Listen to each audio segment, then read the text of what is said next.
wararka naga soo gaaraya magaalada Muqdisho ayaa waxa ay sheegayaan in qarax xoog leh oo ka dhacay wadada Maka al-Mukarrama ee magaalada Muqdisho kaasoo laga maqlayay qaybo badan oo kamid ah magaalada Muqdisho. qaraxaas ayaa waxa la sheegay in ay xigeen israasaaseen xoog leh oo halkaasi ka dhacday. wariyaha magaalada Muqdisho ee TV-ga Somali Cable ayaa inaga waramaya. faahfaahino dheeri ah ayaa ka soo baxaya qarax khasaare kala duwan geystay kaasoo gabaldhici maanta ka dhacay magaalada Muqdisho gaar ahaan wadada Maka al-Mukarrama. ilo wareeyday ayaa waxa ay sheegayaan in gaariga qarxay uu waday shakhsi isla markaana uu ku qarxay goob maqaaxi ah oo dadku xilliga galbihii ah ay aad u soo buuxisamaan. mid ka mid ah darawalada kaxeeya gawaarida bajaajka oo qaraxa ka badbaaday ayaa Somali Cable uga warbixiyay sida ay wax u dhaceen iyo waxa uu arkay.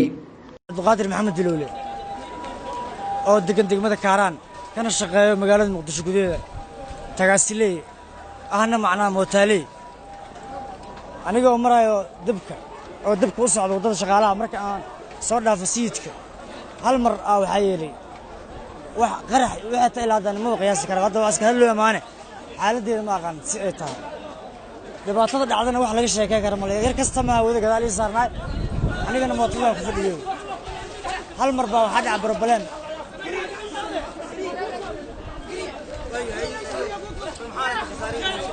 والله دمشي داوع واحد عن شيء كرم الله لكن ما شاء الله وحوا دمشي داوع ويجران إلهي يا سمعت إسكاله أو دبعتها ما شاء الله على وجه الدين أنا قول بجوع قف لي أكتر من الفرح وكاسا موتين وطنا قف إلهي أمر كيس أو صفر دمشي وقرنت على اللي ما سمعني قف كل اللي ما يسمع لها afhayeenka wasaaradda amniga oo qaraxa kadib goobta gaaray ayaa dhankiisa ka hadlay qarax dhacay iyo xogta ay ka hayeen wasaaradda amniga.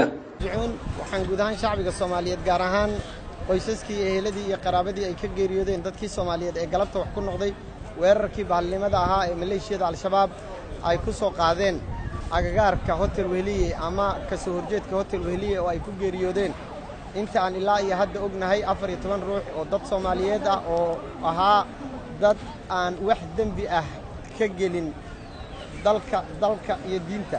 waxaan rajaynayaa shacbiga Soomaaliyeed inay og yihiin in aan dagaal kula jirno maleeshiyada arxanlaawayaasha ah ee dagaalka iyo gowraca ku haya shacbiga Soomaaliyeed. waxa maanta dhacay waxay qayb ka yihiin u halganka gobonnimo doonka jamhuuriyadda Soomaaliya waa soconaya. waxaan rajaynayaa shacbiga Soomaaliyeed ama ka codsanaynaa in ay ka qayb galaan halganka loogu jiro sidii loo xaqiijin lahaa nafta iyo maalka muwaadiniinta Soomaaliyeed. waa u tacsiyadaynaynaa qoysaskii eheladii iyo qaraabadii ay ka geeriyoodeen dadkii Soomaaliyeed.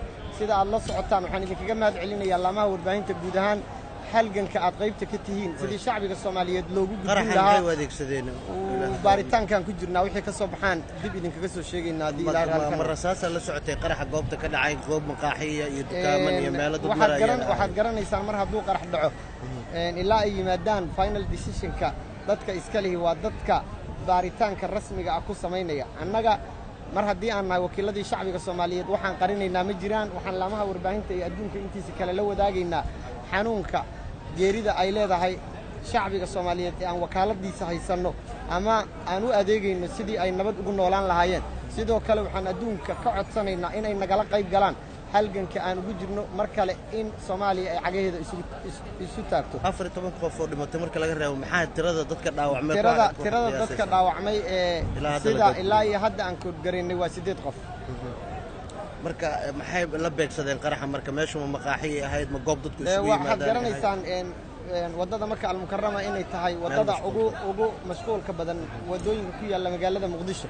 marka dambiilayaashu midab kasta oo ay leeyihiin waa dad Soomaaliyeed. waxaan u xaqiijinayaa shacbiga Soomaaliyeed in uu soconayo ilaa inta aan ka hubinayna taaka kasta oo kamid ah dhulka jamhuuriyadda Soomaaliya in aan ka xoreyno cadawgaas isaga ah. dhowr jeer oo hore ayaa madaxweynaha jamhuuriyadda federaalka Soomaaliya waxa uu sheegay in ay weeraro ku qaadayaan deegaanada al-shabaab ay kaga sugan yihiin gobolada dalka Soomaaliya. dhowrkii maalin ee la soo dhaafayna Muqdisho xaafado kala duwan oo ku yaala waxa si xiriir ah kaga dhacay dilal qorsheysan oo loo geysanayo mas'uuliyiin dawladda ka tirsan saraakiil ciidan iyo shakhsiyaad kale oo ay ku jiraan nabadoonnada soo dhisay dawladda federaalka Soomaaliya. Cabdirasaaq Umar Maxamuud, Somali Cable, magaalada Muqdisho.